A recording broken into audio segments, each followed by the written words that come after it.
I heard barking at the bear.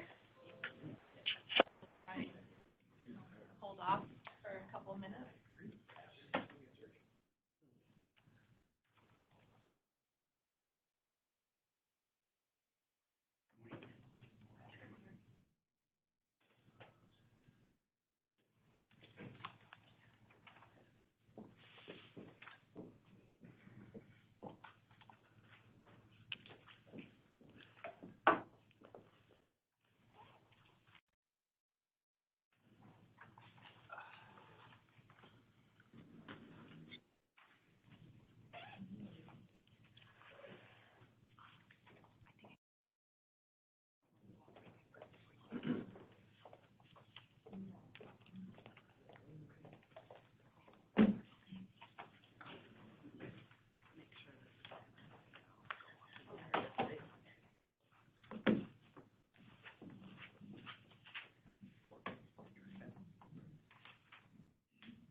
Members on the phone, I have Debbie Johnson, Rodney Reed, and Vicki Bennett. Are there any other members? Kara Johnson. Hi, this is Sharon McDonough with Tucson, Arizona, Tucson Fire. Franco Castro-Marin. Tina Shepard from Scottsdale Osborne.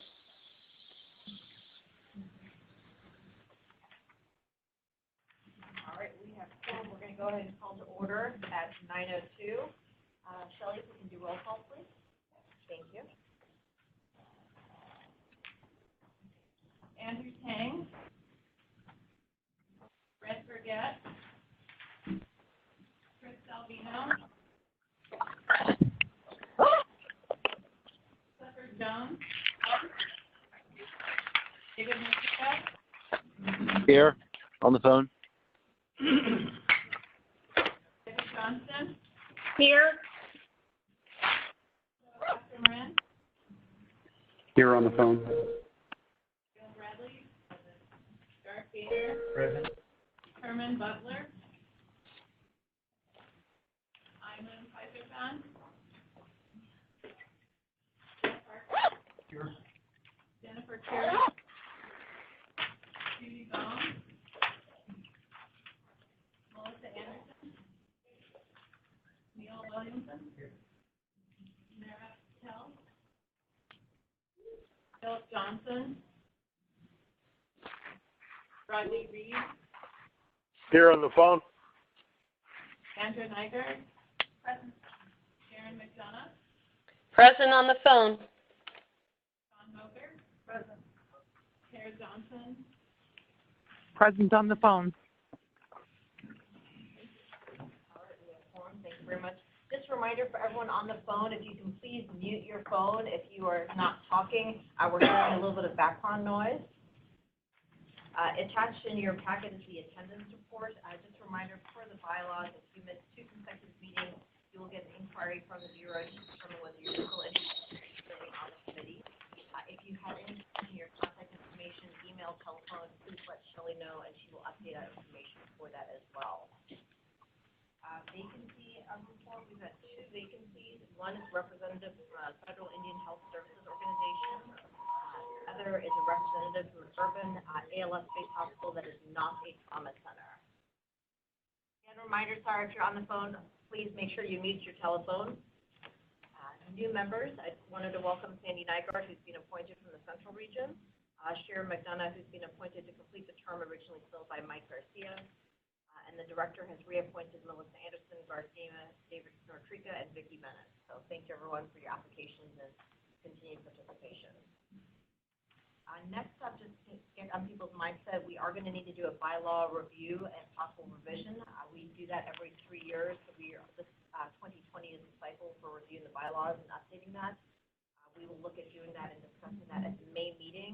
and the goal will be to discuss and vote on any actual changes to the bylaws at the September meeting for the 2020 year. So just a reminder that that will be upcoming. Next up, your report. Thank you, Dr. Bradley. In your package, you have a document that looks like this, maybe in black and white. And this is a table that shows the current rulemakings that are being moved forward by the department. These involve air ambulances, ground ambulances, the ARCR documents, and the timeline is highlighted for each one of those. The next meeting that I anticipate happening is a joint meeting where we look at the ground ambulance registration and equipment list and the air ambulance registration and equipment list, and we'll do them together. Both are nearing completion, and we just want to have one final meeting to harmonize those documents as best we can. And the CON stuff won't be happening until significantly later this spring. I anticipate April at the earliest. The next action from us on the CON will be the release of a skeleton or straw man document that contains the changes that we've identified in our review during our 5-year review of our rules and the comments that we received from the stakeholders last fall. And that will start an iterative process where people will have an opportunity to participate in that. Any questions about the rulemaking? What are ARCR documents? That's the revenue and cost reports.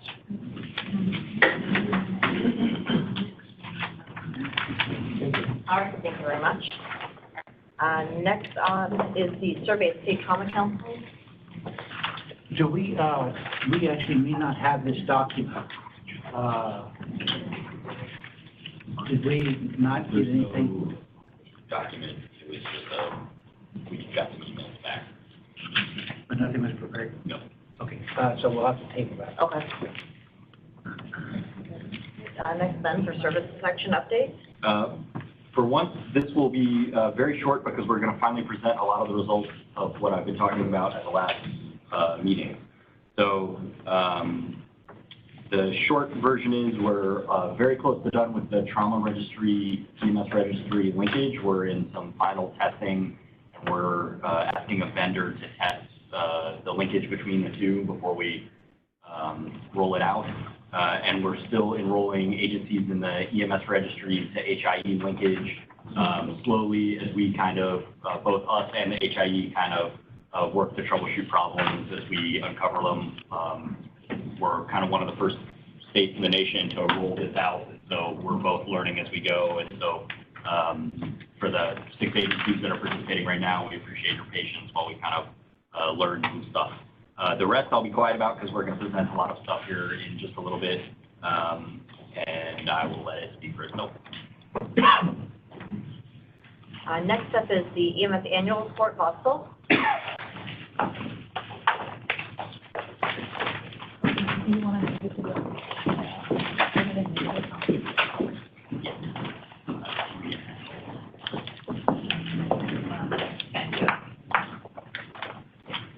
So these are in the packet. These are also on the website for anyone who has not seen this yet. It's in the bullhorn if you go to the main Bureau website, and you can download this as well. Good morning, everyone. I know this time we are doing this late. It's supposed to be done last year, but we couldn't do it last year because of our technical problems with the software, with the vendor. Sorry. We are doing the EMS first? Yeah. Not the trauma? Okay. Want to do the trauma first? No, it doesn't matter. I can wait. So then we are on the time.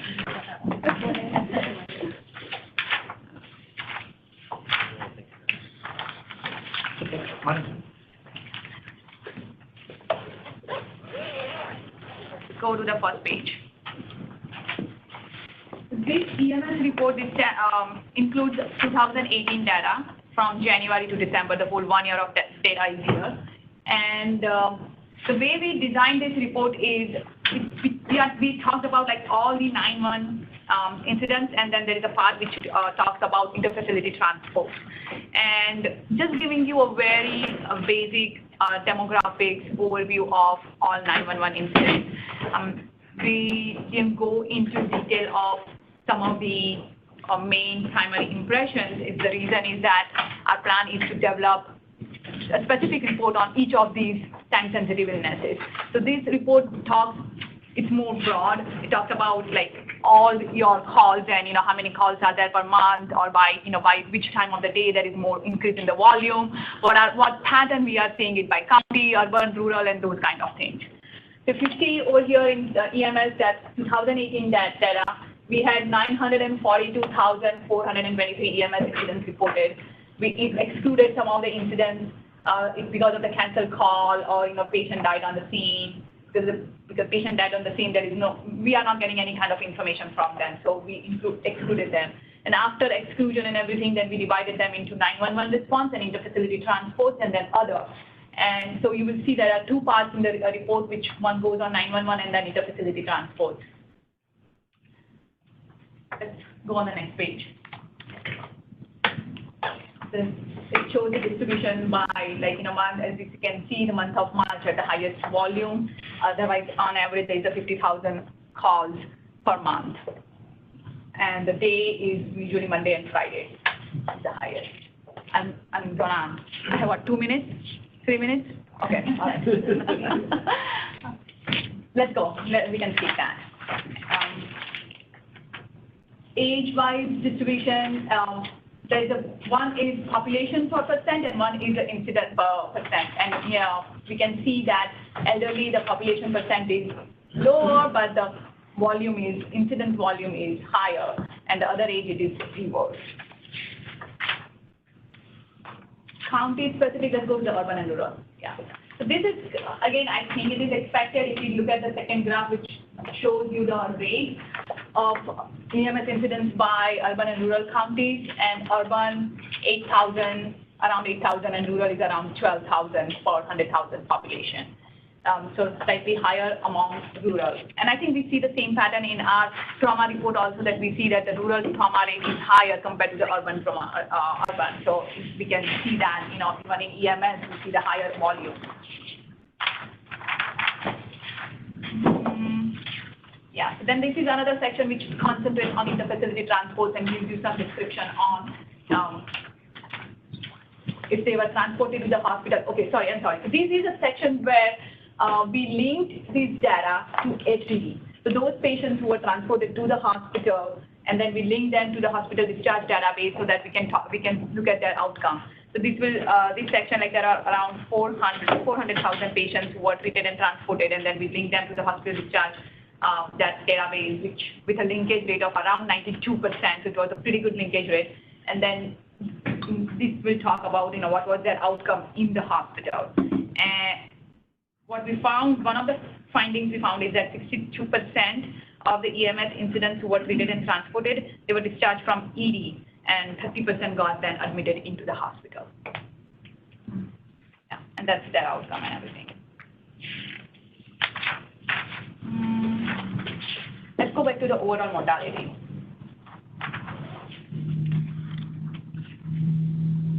Overall mortality is in hospital deaths and on-scene deaths, and 0.4% on-scene deaths, and then 1.4% in hospital deaths. And then it gives the distribution by age, where is the mortality. And then the last page is about provider primary and secondary impressions. So what we did over here is that we combined their primary and secondary impressions to figure out what is the burden of some of the more prevalent impressions. For example, cardiac arrest, diabetes, injury, and you can see what percent of our call volume is basically cardiac arrest or diabetes or injuries, SCAMI, stroke, and that kind. And what is the mortality? And obviously cardiac arrest, we can see that 55% of the patients died with the primary impression or secondary impression of cardiac arrest. So this just talks about what is the prevalence, and then our plan is that we try to develop basically a specific report on each of these primary impressions later. So that's EMS. Thank you.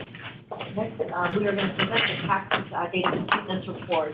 So this is probably more familiar for the next two committees versus this group. So for anyone in this group that is not aware of what the Cactus Data Report is, these are specific data elements where we look at completion standards for specific metrics. So we have general data characteristics, so vital signs, age, gender, basic information. That's what's considered the core data set. And then we have time-sensitive illness and injury data sets that are specific to each entity. So we have STEMI, stroke, trauma, and cardiac arrest.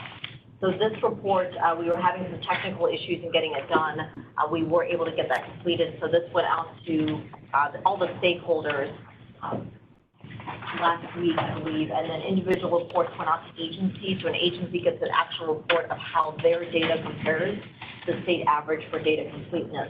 This is going to go to EMS Council next for essentially discussion about our next step with this process. But this, we wanted to just at least show this group of when we look at a lot of our data elements, especially things like the core data elements, which is this page we're looking at right now, we have excellent completion standards across the state. So this is at the end is 343,000, so a pretty large number. And if you look down this column, virtually all the way across, we have well over 98 to 100%. The one outlier that you'll see is line 19, patient rates. This is one that's a little bit lower. We do try to do education with EMS about why this is sometimes useful for data completion and also some of the statistics that are needed. But again, that's not something many EMS personnel feel comfortable addressing. So we recognize that that will always probably be a relatively lower completion standard. You can go to the next page, please. This next one is, again, just to get some of the core data elements. You'll see, again, pretty high percentages. Is a little bit lower here. And these are some of the things that we'll discuss as we bring this through the other committees. But medication allergies, a little lower. Current medications, much lower. But again, the rest of the core data elements are very good. One of the things that we've recognized is some of the issues when you look at data that EMS puts into their reports, the data is there, it just may not be getting across. So if they put it in their narrative, that narrative information can't be kind of essentially discovered by AZ peers. So AZ peers in the Cactus report can only see things that are in drop-down fields. So if it's not in a drop-down field, we can't pull a report on that. So that's part of the training that we're trying to do with EMS. So that's why you'll see some of the outliers. We know the information is there, but just some elements. One that is probably relevant for this group is if we look at line 50, end-tidal CO2 for airway confirmation. This is something that I think across the board, we need to do better education and training for EMS on both utilization and also documentation of this. I think most EMS is putting end-tidal CO2 on. Whether or not they're actually recording that throughout the call or the transport's a different story. So we recognize this is an opportunity to really kind of take it to the EMS community to say this is really a quality improvement project that we can work on. Next page. If we could go to the trauma one, probably for this group. So this is the trauma data element. So this one, I think this is pretty relevant for a lot of the trauma program managers when you look at your data. Some of the things that you need to see, so injury criteria, why the patient was taken to a trauma center, that's something that we're going to talk about with EMS of how can we increase the education to make sure that those things aren't just in the narrative, but they're in a drop-down field that you guys can do a query and report on.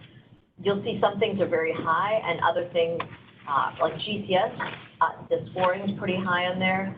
Blood glucose levels, surprisingly low. My guess is that it's somewhere else in the report that it's just not coming across because I think most EMS are obtaining an AccuCheck on trauma patients. So these are some of the specific things that I think across the board when this was looked at the EMS Council, the view was that these were important data elements for trauma patients.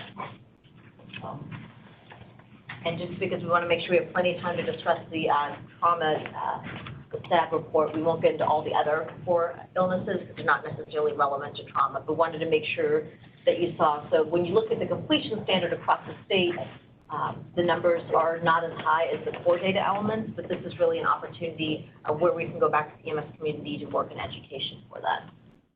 Any questions about the Cactus data set or some of those elements? Have any agencies downloaded their document and looked at it?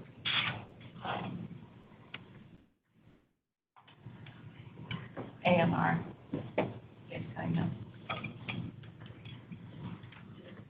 Have some issues accessing that report if you have multiple accounts.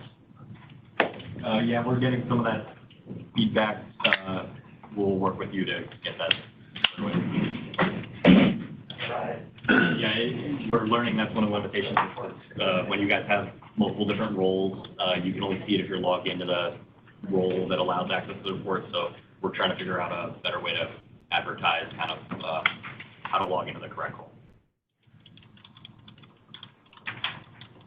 And if you have questions, I know Anne's already been helping troubleshoot people. Anne is the one to contact, so get in contact with her and she will make sure that you have the right login to get into this report. So because of the fact that this is agency-specific data, we keep it very highly protected, so you have to be in the right specific username to get access to it. So it's really part of it is to make sure that we keep your data highly protected. So sometimes we do troubleshooting, but Anne is excellent about that. So please contact her if you need any assistance with that piece. Any other questions about the Cactus data set? All right. Next up is the Tableau Trauma Dashboard. And I think this group has seen the dashboard before, so it is up, it is on our website. There's a link in the bullhorn on the main Bureau website, so when you get there, it'll say Tableau Trauma Dashboard, and you can click on it, and it exists in its final form on the website today. You're welcome to go play around with it, and we certainly welcome feedback. Can we do a quick tour? Sure. Do a quick tour? Yeah, so that's the link over here. I think it's a little tricky right now, to find it, but Ben, if you want to show that, that's the main thing. It's under Bureaugraph Gallery. Go to our EMS homepage. And there should be on the, right there at the bullhorn at the top, we added a link that just. Oh, perfect, we did. Yep. All right. Because we knew we got the that. feedback that it was hard to find. Okay. There are 5 tabs for the dashboard. Full screen, introduction, demographics, trauma rate, and then it talks about the risk factors like alcohol and drugs tab, and then there is a mortality. And each of the, I think we can go on any of the one tab, and then I can just show them like what people. So let's say, for example, alcohol, then it talks about, number of 7,100 trauma had either suspected or confirmed alcohol, which is basically 14% of the trauma reported to the state registry. And then it gives you a flexibility. There is a by county information, what is the mechanism of injury. Over here, it is a race and ethnicity and age and gender, some of the demographics. But what you can do is on the drop-down menu over there, you can select any county you want, and then it will accordingly, it will change the. It changed it, but I think it's not that was visible. Maybe we can change some other county and see it's 22% over there. There are only 55, and then it gives you the distribution everywhere. What is going on that particular county? So each tab has this information available where you can basically choose your county or choose the mechanism of injury, and you can see how it changes the distribution of trauma. Any questions about this dashboard? I know we had a great presentation on this at the last staff meeting. It is now on the website, so that way you can kind of go on there and look at your specific county, any specific entities that you're trying to find that's relevant for your facility or agency. So it is live, public access, so it is available to you. So it's kind of what our trauma annual report is, but just a very snapshot of our trauma annual report. The annual report goes into a lot of details, but this over here gives you, a lot of things that you can manipulate by county, you can manipulate by a mechanism of injury, and try to get the data that way for if you want to know in your county what specific mechanism of injury is prevalent. Those kind of things you can see it, and then you can see like okay, what age group or gender or race and ethnicity is affected. So that way that can help you plan some of your injury prevention efforts in your area. I think that was a huge effort to get that put together, number one, and then also to get it up on the website and functional for the public to use. So thank you very much for getting the work done for that. All right, next we will move on to the standing committee report. I will do a brief TEPI report, so Trauma and EMS Performance Improving Standing Committee report. We did not have too much on the agenda. We did talk about some sequence for discretionary reports that were discussed. One of them was looking at amending the list to say that scene death reporting would look at all trauma-related deaths that are not reported, similarly to studying all underlying causes of cardiac arrest. And so that change was made to that list. Other than that, we did a lot of discussion about some of the things. Chief Mullins advised that a rehab report was being generated that would look at patients that were being discharged from different facilities. So we are looking at different aspects with that potentially. Next, Education Committee meeting. Education Committee meeting discussed a few items, one of which took up quite a bit of time, which was the STRs, which is special training required. So we have our general scope of practice for EMS. If there's certain skills that have been added in over the years that may need additional training, those are termed STR. Over time, we've developed a very long document that's probably well over 100 pages, kind of a bulleted version of how to do training on these. And the discussion is how do we want to potentially tackle updating the training on that. So we did spend quite a bit of time on that piece.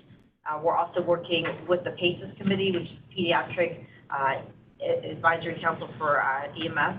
And we're going to look at basically doing a safe sleep training for EMS as a joint study between the two groups, basically helping EMS identify pediatric patients, specifically young infants who may be sleeping in an unsafe environment. So teaching EMS to identify that, to do real-time education with them. So that education work will be coming up. And that was it for TEPI and education. Franco, do you have the PMD report? Yeah, can you guys hear me okay? Yes, thank you. All right, so PMD met last on November 21st. The main issue that was of relevance was a presentation by Dr. Erin O'Connor, Director of the Medical Toxicology Fellowship at Banner University Medical Center in Phoenix. She presented on the topic of envenomation and the clinical use of crotalid antivenom, which makes here in Arizona. After that presentation, the motion was brought forward to add Crofab and Anavit, the two commercial preparations currently available, to Table 3 for paramedic use, and after discussing pros and cons, also as it pertains specifically to the adverse effects of those two items, specifically severe anaphylaxis. The motion ultimately failed. Other issues include refrigeration challenges, storage challenges, and cost as well. We also discussed, amended, and approved the new drug profile format, or its appearance for the drug tables. We looked at several other states and found a format that seemed to be a good fit for us, and that new format was approved. I also brought forward options for timetables to continue a perpetual T3G update and with a focus on the SEMSO's 2 to 3 year cycle for their updates.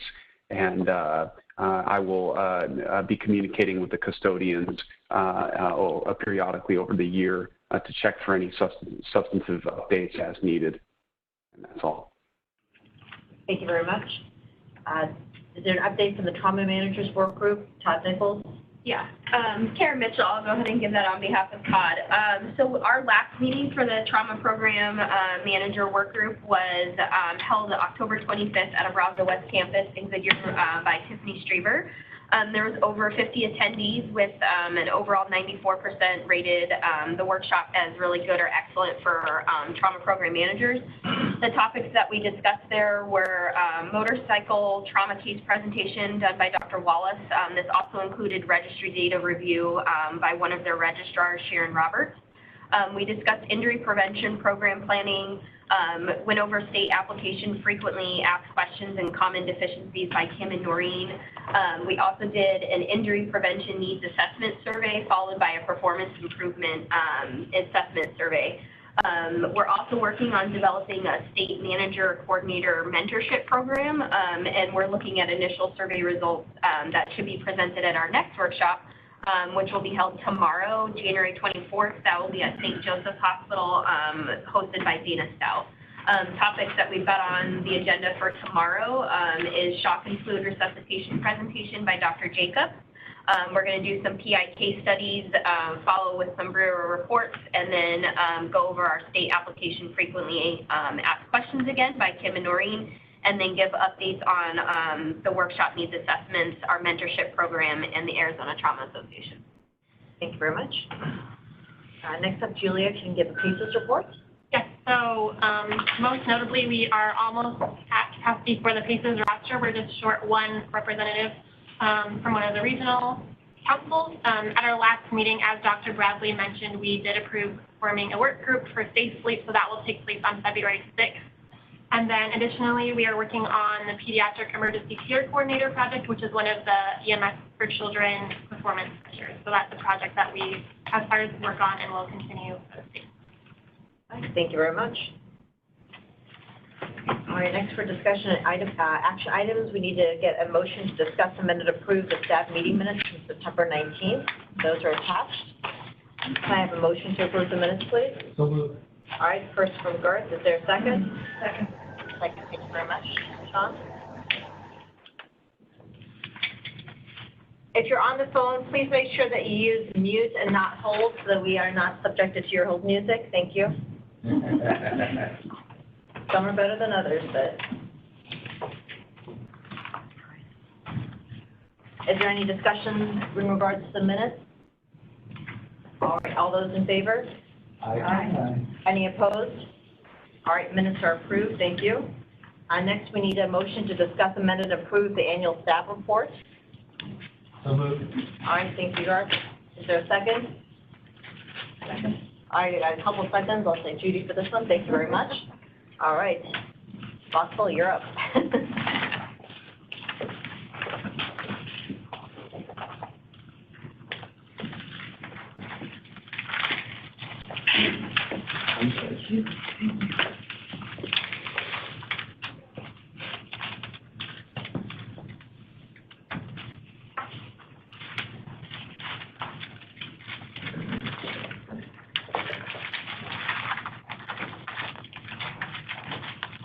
This report is using 2018 data, and we had 49 hospitals submitting data to Arizona State Trauma Registry, 13 level 1, 7 level 3, 26 level 4, and 3 non-designated hospitals. So we have now 49 hospitals submitting data to ASTR. As you see in the first graph, from 2010, so this is the trauma rate per 100,000 by year, and as we see, the rate of trauma has been increasing ever since 2010, 11, and then 2018. That's where we are right now. It is 767 per 100,000. That's the rate. Kind of one of the reasons it is increasing is because we keep on increasing the number of trauma hospitals submitting data to ASTR, right? So then it is kind of, is it because of that the volume is increasing, or rate is increasing, or what is going on? In the beginning, I was thinking that is mainly that is the reason when I was seeing this, because we were consistently increasing in the number of hospitals. But after 14 or 15, I think that has gone down. We haven't increased that much over the years. So it looks like that now it is something else is also working along with increasing the number of hospitals that we are seeing this increase in trauma rate in the state of Arizona. Age, gender, it is typical. We will see in the female 65, male is with a younger population compared to female. Race specific, American, Indian, Alaska Native has the highest trauma rate, and this has been the case since years. I think every year, yeah, that's the ethnicity is affected. Mechanism of injury, fall is our number one mechanism of injury, and it has been since now many years, followed by admitting occupant. And the next, this basically shows the incidence and mortality by the injury severity score, and obviously the firearm and pedestrian other, these are the two basically main mechanism of injury when we look at the severe injury and then what is the mortality. That's the two mechanisms comes out.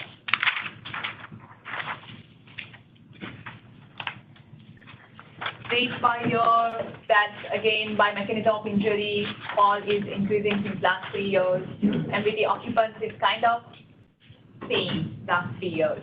So this is the fall is what is basically increasing in our trauma registry. Now it is maybe due to the inclusion criteria. I don't know what effect is going on, different hospitals using different inclusion criteria, things like that.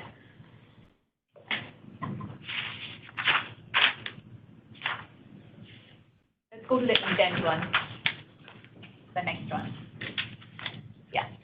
This is intent by mechanism, and what we see that unintentional trauma, so there are three main intents: unintentional, intentional, and then there is the assault.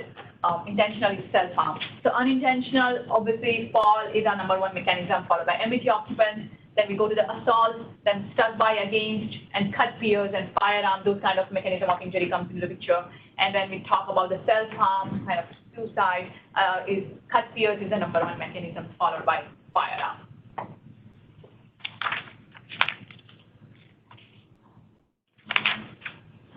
Then it gives you information about age and gender, specific trauma, and then mortality and everything. This is the trauma charge. Trauma mortality. Yeah, let's start here.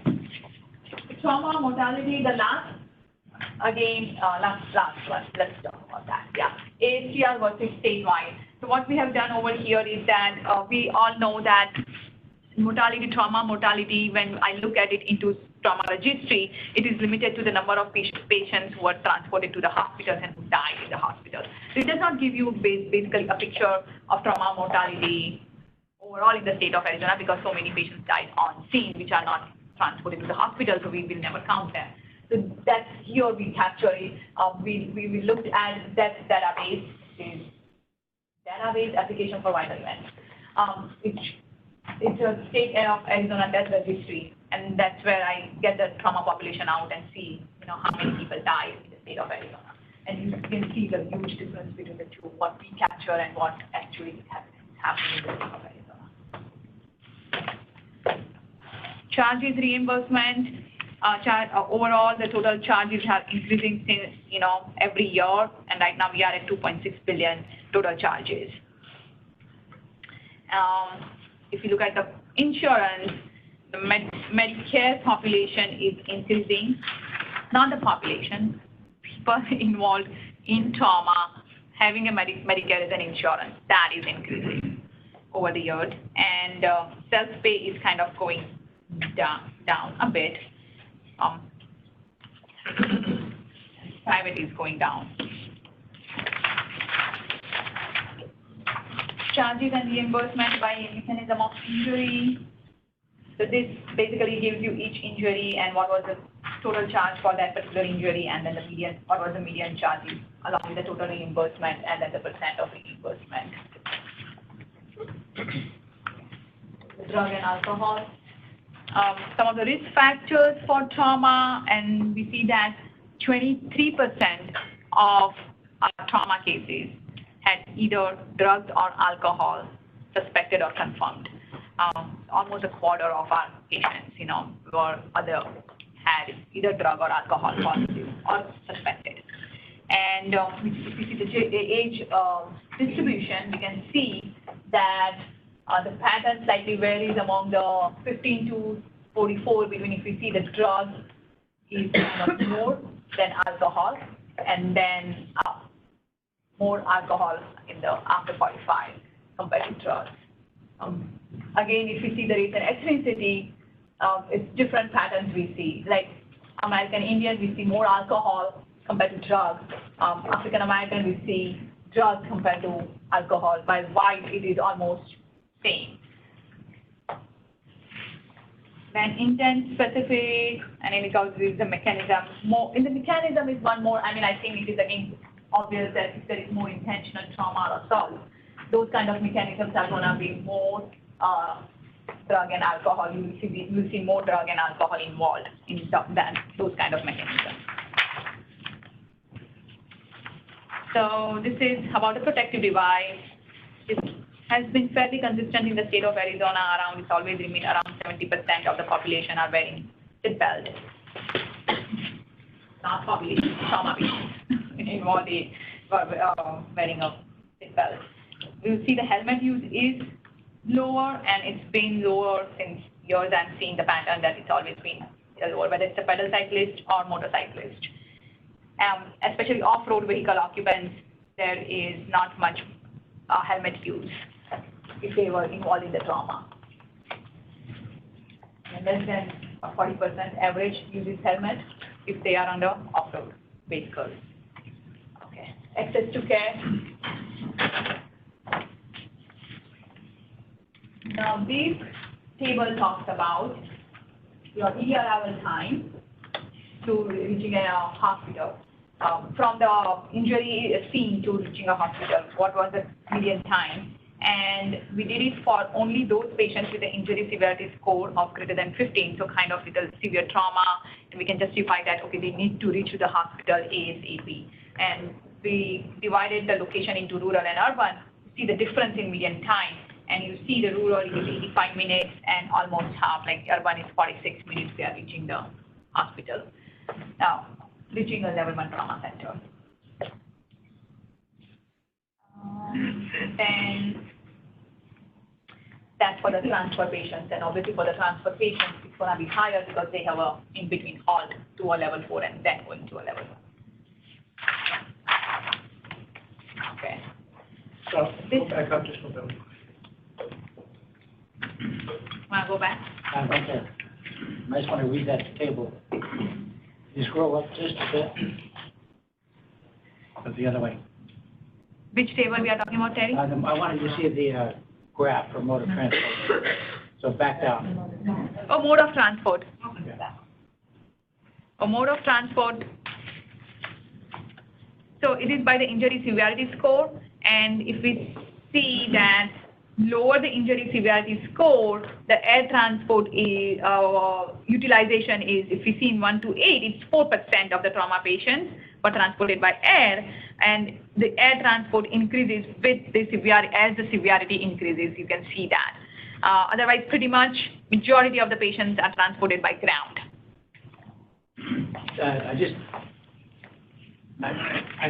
Everybody probably remembers that earlier this year, we did an air medical transport for trauma report where we showed a significant decrease overall statewide in the number of air transports for trauma patients. But most of that change was driven by changes in Maricopa, Pima, and Pinal counties. The air transport utilization in rural counties remained essentially the same. Same, right? The urban counties is where we made a difference, and that decreased, right?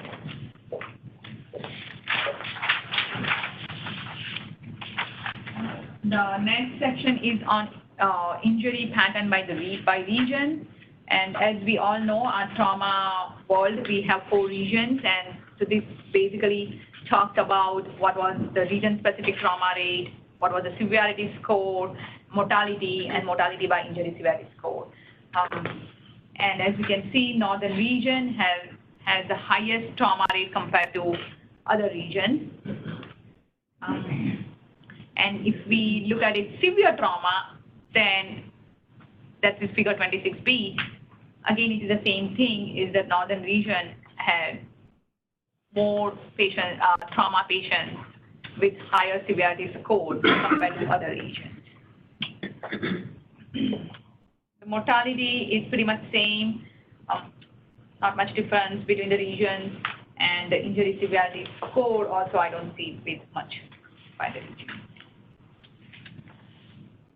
Mechanism of injury by region, it follows basically the same pattern what we are seeing it overall statewide. Falls is the number 1 mechanism of injury in each of the regions, followed by, I think, MVT occupants, yeah.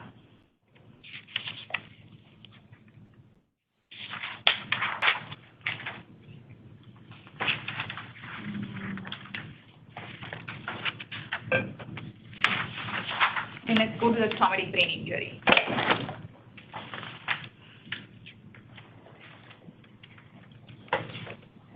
This table talks about major traumatic brain injury and minor traumatic brain injury.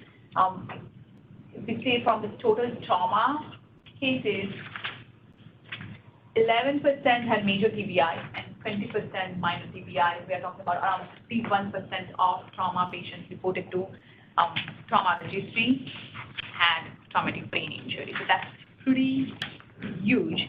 And most of them, this is a high, less than 1 year old, they were affected the most. In less than 1 year old population, we had 531 total trauma patients who were less than 1 in 2018, and 183 had major TBI out of that, 34%, and 125 had minor TBI, which is 22%. So that's the age group which is more susceptible to traumatic brain injury if involved in trauma. And if the next is mechanism of injury, and if we see, it's basically either MVT, other, so it's not MVT occupant, but other kind of motor vehicle traffic-related accident, or child and adult abuse is the main cause, and that can tell us again why less than 1 year old is more prevalent. Next table is defining the trauma. So it's still talk about the traumatic brain injury, but in a different way. Is we define the traumatic brain injury based upon the GCS. So if they have a head injury, and then we classify them. In the previous table, we classified them as major and minor based on the CDC classification using the ICD-10 codes.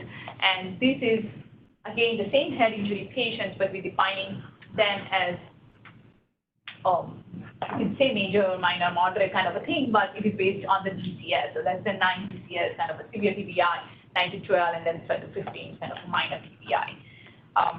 And that by age, then it tells us, which age group is affected and how much.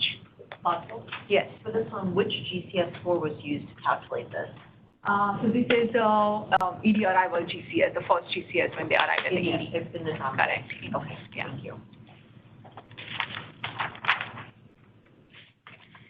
And last section is on rehabilitation.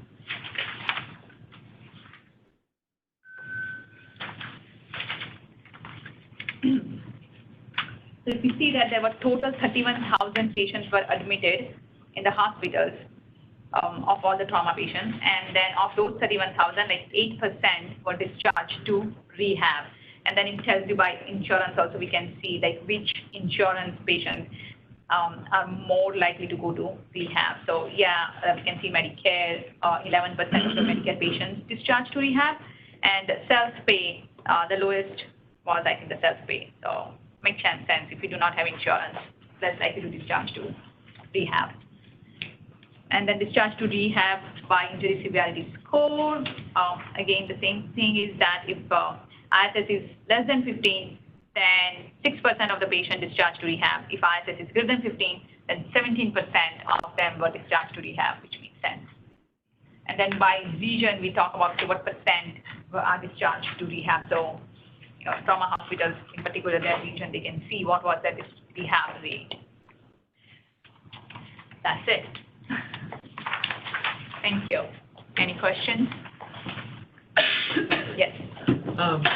So just a point of clarification and then some questions. So this is entirely state trauma registry data. There's no cross-linkage to AZ peers represented here. So I'm trying to get my head wrapped around this mortality issue that we have. And for the purposes of reporting mortality, can't we, for those scene deaths, can't we weave those into data, or what are the impediments to that? Or would you just, because EMS is documenting scene deaths, but would it be so many charts with the null values that you couldn't really statistically evaluate those? No, I know we've been down this road before, but and we can do it. I mean, we have linked trauma registry with AZ peers in the past, and we can keep on doing that. That's not an issue. The thing is that we used death registry in this case to get this scene death. The reason is that EMS registry, we still have a limitation because not all the agencies are submitting to us. So we're still missing the scene death. So that's why it was better for us to use death registry, which captures each and every death in the state of Arizona, and then to filter it out, okay, how many were trauma. And that's what, do you want to get that graph out? That's the graph will show us trauma mortality section.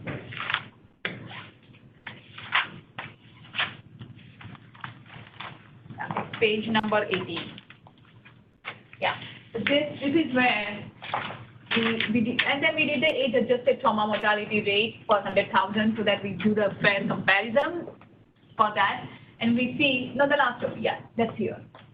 In 2018, basically there were 16 trauma deaths per 100,000 versus if I look at the statewide database, the death registry, it is 48. So that's a huge difference between the trauma and actual mortality happening in the state of Arizona.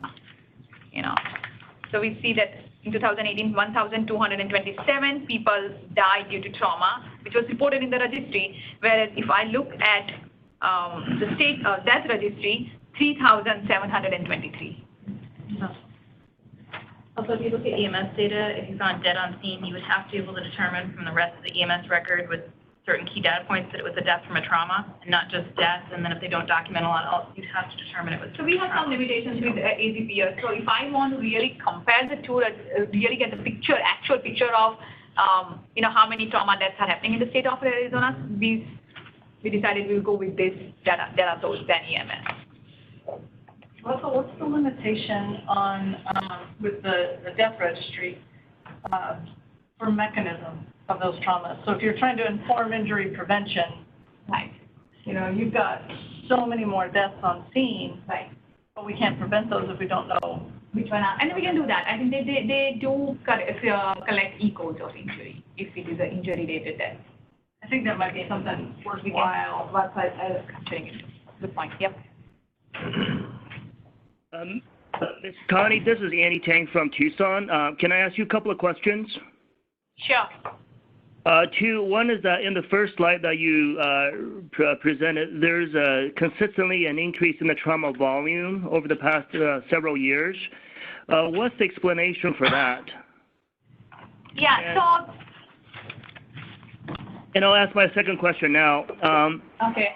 Looking at the mortality in the different regions of the state, I've noticed that in the past several years, and again this year, the northern Arizona area has significantly higher mortality compared to the rest of the state. I mean, it's 2 to 3 times the mortality compared to southeastern Arizona. Have we looked into more granular data as to why that is? Because that seems there's a lack of consistency, and there's something is going on. Makes me think. So this is Ben Fisher. I will speculate wildly. What I would think one of the reasons is the denominator we use is a population. So the census, whenever it was counted there, anytime you have a place where a lot of people go to play, so they go up, but they don't actually change their residence to live there, you may see an increase relative to the population to the denominator. So a lot of people are going up there to drive ATVs, ski, and hike. They may be getting hurt there, even though the population is remaining relatively stable. I would also speculate that the Native American population has a much higher trauma rate, and we have the largest reservation in the country is in northern Arizona. So, and I have no speculations, but here what I want to say is, this is why we do the annual report so that you guys come up with these questions, but we really encourage that you need to work with us if you want to look at a more granular picture, like why it is happening, and then we can dig into the details of it. So, yeah, you know, anytime, yeah, just we are ready to work with you guys. We can figure it out, the resources, or if we do not know the resources, there is the data available, but that's where you guys need to come up, and then we will, you know, work with you guys to provide the report more detail. I think we could also cross-validate with the hospital discharge database. We can, yes. I see. I mean, just from my standpoint, you know, if in fact there is this degree of discrepancy, there may be room for intervention of some sort, because it's a pretty significant discrepancy. And back to my first question in regards to the increasing volume over the several years, what's the explanation in that? So one of my speculation was that we keep on increasing the number of hospitals reporting to trauma registry over the years. And obviously when the volume increases, we are going to see the rate increases, but that's a false increase in the rate. That is because number of hospitals reporting to the trauma registry are increasing. But then what what I'm seeing now is that after 2014, there are 1 or 2 trauma centers have increased over the year, not much change. From 2010 to 14, there was a huge change. We were every year, 7, 8 hospitals, we were increasing it. But in last few years, we have slowed down in terms of increase. So then there is something else is going on, and that's another research question we can investigate it. Hey, Boswell, this is Vicki Bennett. Going with Dr. Tang's question, have we correlated the population increase to those specific areas or zip codes, perhaps? So this particular graph takes into account the population increase over the year. Now, not a particular region because this is a statewide trauma rate, so it does take into account the statewide population increase every year. Does that answer your question? Yeah, thank you very much. Yeah, thank you. Mm-hmm. Yeah. Was there a change in inclusion criteria into the registry during that time period? I don't think so, but we always have difficulty defining, I think, falls, and people are using it little differently. Hospitals, from hospital to hospital, it might change, so it might have little influence. Yes. So I guess to just tie a little bow around my thoughts on mortality is that in the executive summary and this is going to go to Dr. Christ, and she's going to read this, and I think it's important for her to realize that this may not totally represent all the trauma mortality that we have. But you can tease it out from other sources, but what is in the State Trauma Registry doesn't really... It's limited. Yes. I agree. So if we want to basically figure it out, with trauma mortality and what's happening with what kind of a mechanism of injury, what age group, gender, yes, we can definitely do that using the death registry. That registry does have demographic information, mechanisms and everything in order to give us a picture of that. And I think some of the good questions came up is why there is an increase over the year. That is something we need to look at it. Another thing is that why particular ethnicity? Year after year after year, we are still seeing the highest trauma rate. Drugs and alcohol, we are still seeing it high among particular race and ethnicity, high among particular age group. Why the drug is highest among particular age group with the trauma? I mean, do we need to do something about it? Yes. So these are all these questions. Basically, we can do something about it. And just to clarify, Vatsal, I think based on the graph that you have on page 18, Dave essentially gives us the trauma mortality rate for the state. Correct. We aren't able to capture from basically, it's a death registry for state of Arizona. They changed the name. That's the name. And we are able to get that data, which makes sense because a lot of these patients, essentially, if they're dead on scene, you wouldn't be able to get that data from a run sheet to a hospital.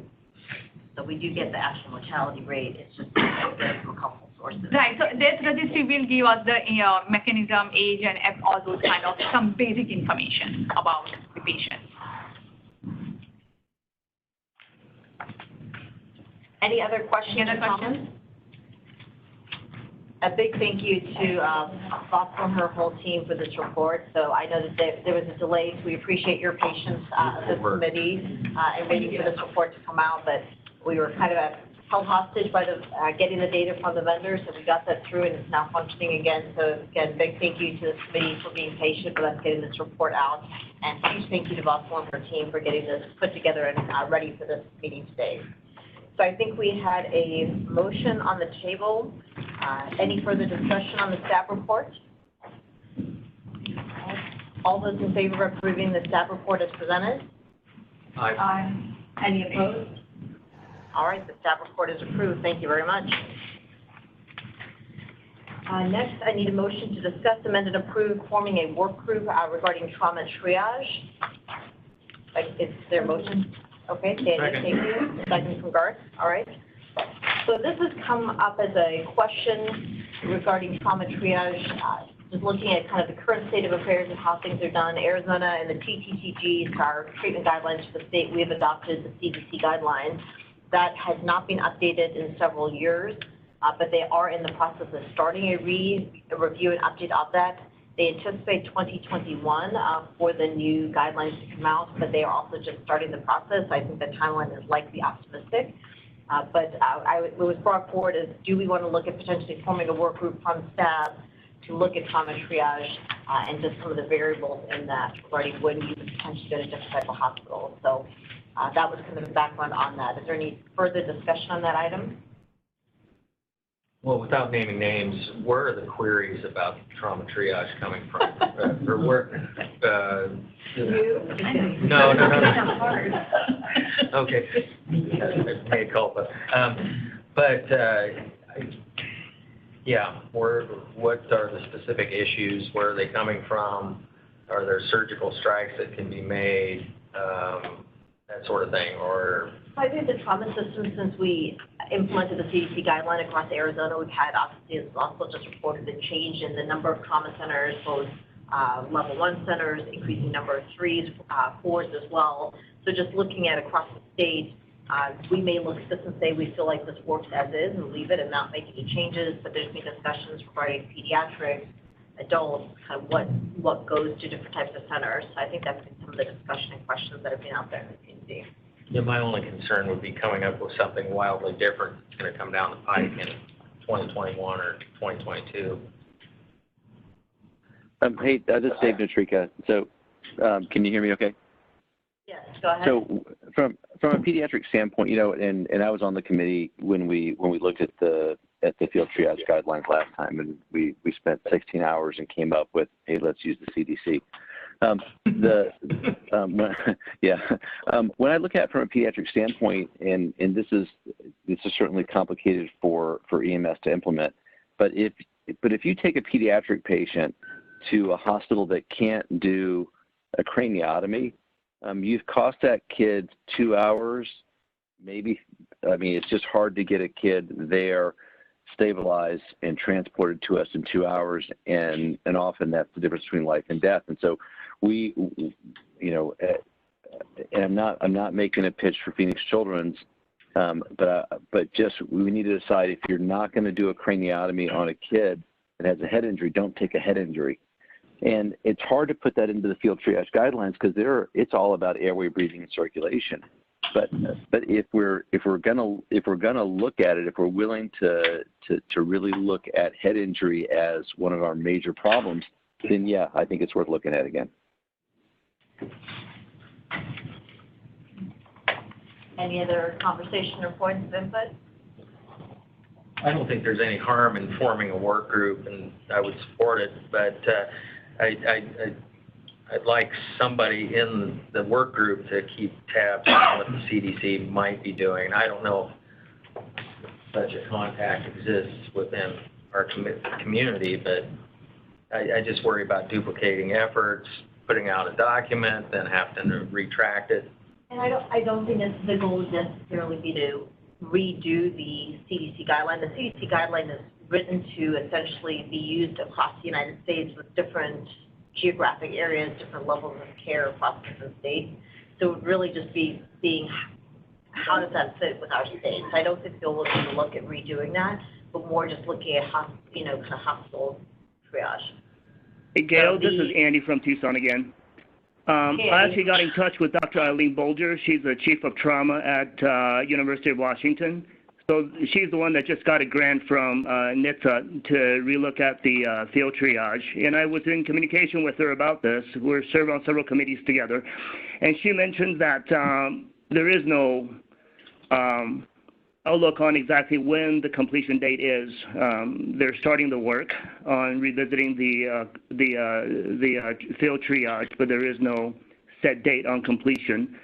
Point number one. Number two is I wonder if STAB looks at the field triage, in the end, will it still make a difference? Because, you know, I think some of the tailoring still has to be done on a regional level. Whether or not the particular region has a pediatric center, for example, or so, I mean, even if STAB comes up with a, you know, guideline, and I can't imagine that being too different than the CDC from 2011, how much is that going to make the impact the local environments long term? This is David Trika. From an impact standpoint, as the from what we get when we get secondary transfers, I can tell you that for head injury it would make a huge difference, and that's the only place that I think would make a huge difference. And then I'll make a quick comment about the CDC guidelines, and that is that if you are on the East Coast, the CDC field triage guidelines actually look pretty good. They make a lot of sense because your density of trauma centers is very, very high. I'm not sure that plays perfectly well in the state of Arizona, and so you're down in Tucson, you have a kind of a different situation. But even here in Phoenix, getting the right kid to the right center is not as simple as the field triage guidelines makes it seem. I agree with you on that one, and we've recently tried to revisit our field triage in Tucson, in our South Arizona region, and agree it doesn't really fit the local environment perfectly. Yeah.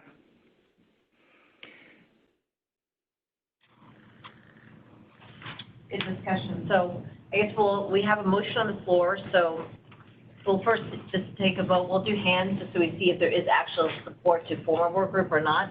So all those in favor of forming a work group for trauma triage, could you please put your hand up? 1, 2, 3, 4, 5. Okay. Anyone on the phone that's in favor? Don't worry, we already have your name down. Thank you. Okay. 6, including 1 on the phone. All those against forming a work group to look at trauma triage? All right. Anyone on the phone that's against? Okay. So we will go ahead and form a work group to that. You do not need to let us know right now. If you are interested in being on this work group, please email Shelley, and we will get your name down and look at scheduling that sometime later this spring. So, thank you very much. Agenda items to be considered for the next meeting. So one of the things that I'm trying to do, my goal for this committee is to look at some projects that the STAC committee can work on. So this is kind of a new role for me, and I think staff has been one of our statutory committees with the least kind of workload that we're putting on. Boss Mulcher team do a lot of work with the staff report, but we're definitely looking at, can this committee work on some projects to help guide the trauma community across the state of Arizona? Because that's essentially the goal of this committee as designed in statute, is to help guide the trauma system. So if anyone has any ideas or thoughts on this, please email either me at scale.bradley@azdhs.gov, or you can email Shelley and she can forward it to me. But we would really like to find some different ways to really engage the trauma centers across Arizona in this committee to help guide this trauma work group. We are looking for a liaison to go to TEPI and Education Committee. It does not have to be the same person for both, but we do need a liaison from staff to serve on both of those committees. Those are similar to this in that there's 3 meetings a year, so they're pre-planned for the year well ahead of time. Is there anyone that's interested in being a representative from staff to TEPI? All right. Anyone else? Sean, thank you very much. And how about to Education Committee? I guess I can do education, being since I'm on that committee. Sure. Thank you. Okay.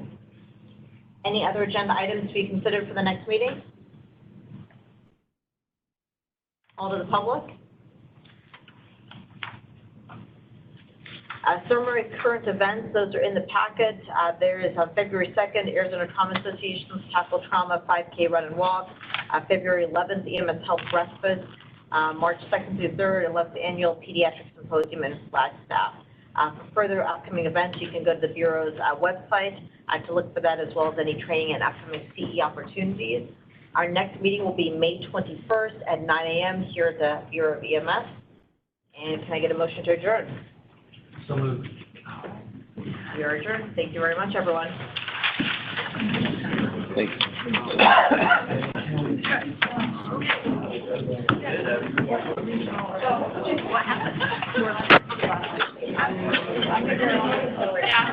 I will email you.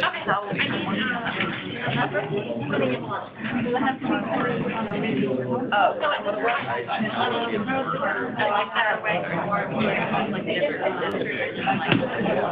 I guess just like shoot it down.